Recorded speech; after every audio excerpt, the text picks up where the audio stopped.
Водители автобусов видят сотни людей каждую неделю. Некоторые из них счастливы, в то время как другие грустны.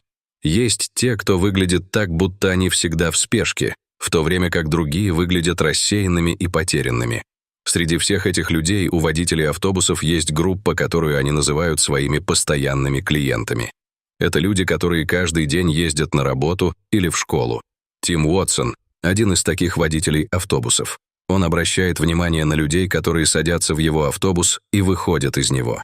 За эти годы он познакомился со своими постоянными пассажирами.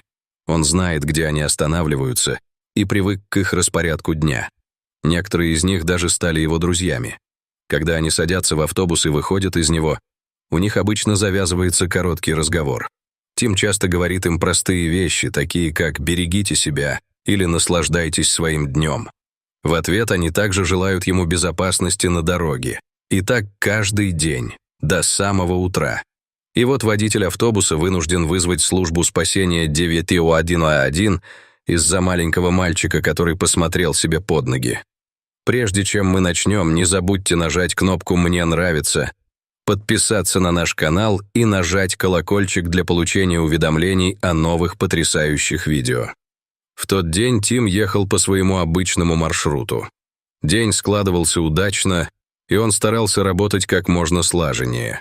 Затем на автобусной остановке в его автобус сели мужчина и мальчик. Тим был уверен, что эта пара не была его постоянными посетителями. Мужчине на вид было около 25, и он выглядел рассеянным. Они выбрали место посередине, и он, очевидно, удерживал маленького мальчика, который был явно не в настроении. Когда этот маленький мальчик сел в автобус вместе с молодым человеком, тот начал плакать, и Тим часто это видел. Нередко дети садятся в автобус в разгар вспышки гнева, однако в тот день водитель автобуса счел, что плач маленького мальчика не был типичным проявлением вспышки гнева. В его глазах был явный страх. Так не выглядит обычный ребенок, садящийся в автобус с кем-то из членов семьи, даже если они находятся в состоянии истерики. Как бы Тим ни старался, он не мог удержаться и время от времени поглядывал на новых пассажиров. Маленький мальчик продолжал плакать, несмотря на приказ мужчины. Казалось, что мужчина уговаривал маленького мальчика поспать или вести себя тихо. Тиму было непривычно смотреть на своих пассажиров в зеркало заднего вида, однако что-то внутри него заставляло его обратить на это внимание. У Тима возникло странное чувство, но он никак не мог понять, что именно. Но когда он посмотрел снова, что-то привлекло его внимание. Посмотрев в зеркало заднего вида, Тим наконец понял, откуда у него такое предчувствие. Он вспомнил новости о пропавших людях, которые читал тем утром. Согласно газете, из библиотеки в Сан-Франциско пропал 3-летний мальчик. Тим попытался вспомнить другие подробности, которые он прочитал. В его голове быстро закипало подозрение. Тим, отец 2 детей, верил, что интуиция ему что-то подсказывает.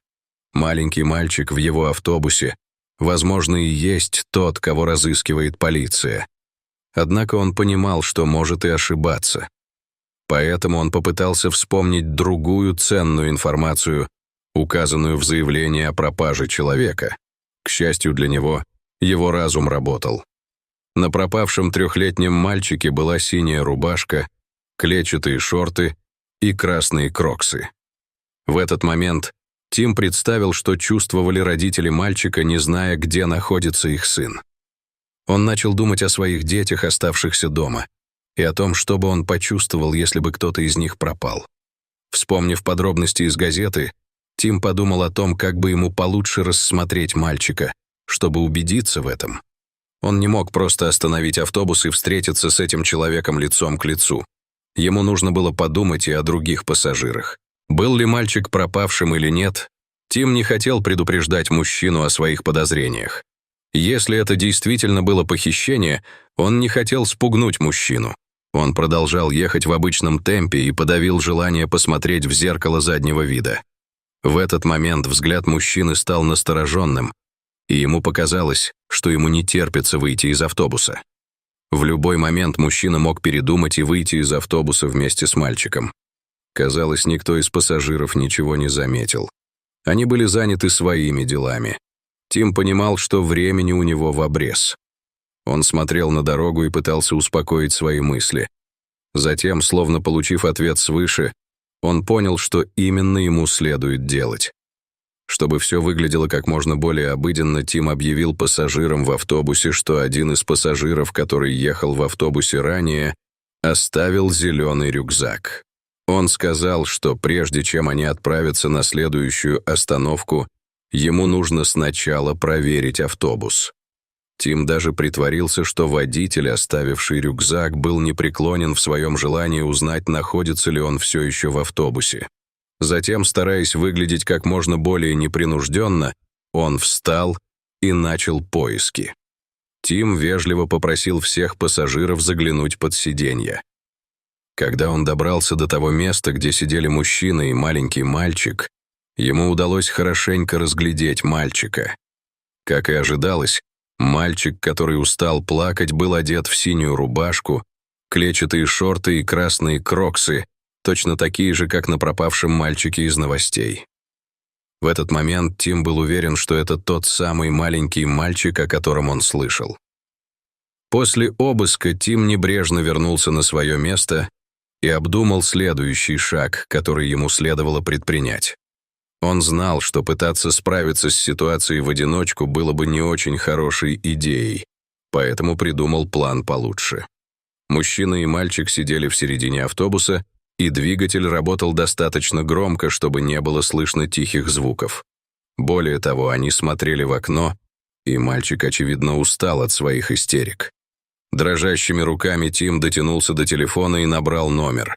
Тим сел за руль и одновременно незаметно позвонил в полицию.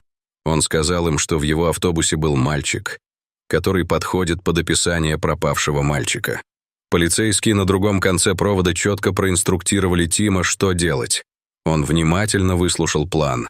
Хотя он сильно нервничал из-за того, что что-то могло пойти не так, решимость спасти мальчика придала ему бесстрашие. Полиция велела Тиму продолжать движение до следующей остановки, как было запланировано. Все было приведено в действие, и они гарантировали, что там его будут ждать полицейские. Тим еще раз проверил, заметил ли предполагаемый похититель, что что-то происходит. Похоже, что нет. По крайней мере, пропавший мальчик был близок к тому, чтобы быть спасенным. Тим добрался до следующей остановки, и двое полицейских немедленно прикрыли заднюю часть автобуса. Несколько полицейских находились в передней части автобуса. По одному они позволили пассажирам выйти из автобуса. Хотя некоторые были немного шокированы тем, что вокруг были полицейские, никто не осмеливался задавать вопросы. Все внимание властей было приковано к автобусу, в ожидании мужчины и мальчика. Когда эти двое вышли из автобуса, полицейские вырвали мальчика из рук мужчины и немедленно арестовали его. Предполагаемый похититель пытался сопротивляться, но безуспешно. Власти были полны решимости спасти мальчика. Трехлетний ребенок, казалось, понимал, что его спасают. Он схватил полицейского за руку, и на его невинном лице отразилось облегчение. Затем они были доставлены в полицейский участок для дальнейшего расследования. Оказывается, родителям уже сообщили о возможной зацепке. Когда полиция вернулась в участок, они позвонили в полицию. Родители испытали огромное облегчение и в кратчайшие сроки отправились навестить своего сына. Тим мог только представить, как они будут счастливы, узнав, что их сын цел и невредим. Конечно, родители пропавшего мальчика, а также сотрудники полиции были чрезвычайно благодарны и гордились тем, что сделал Тим. Если бы не его превосходная память, сильное чутье и бдительность, кто бы мог подумать, где может оказаться невинный мальчик. Этой историей стоило поделиться, и прежде чем Тим осознал это, он мгновенно стал знаменитостью. Когда Тим давал интервью местным новостным каналам, мужественный водитель просто сказал: «Я чувствую, что поступил так, как поступил бы любой отец. Если бы Тим не доверился своей интуиции, есть большая вероятность, что мальчика никогда бы не нашли. Тим говорит, что есть одна вещь, которую должен понять каждый. Если ты что-то чувствуешь нутром, ты должен с этим смириться. Колебания могут впоследствии привести к сожалениям.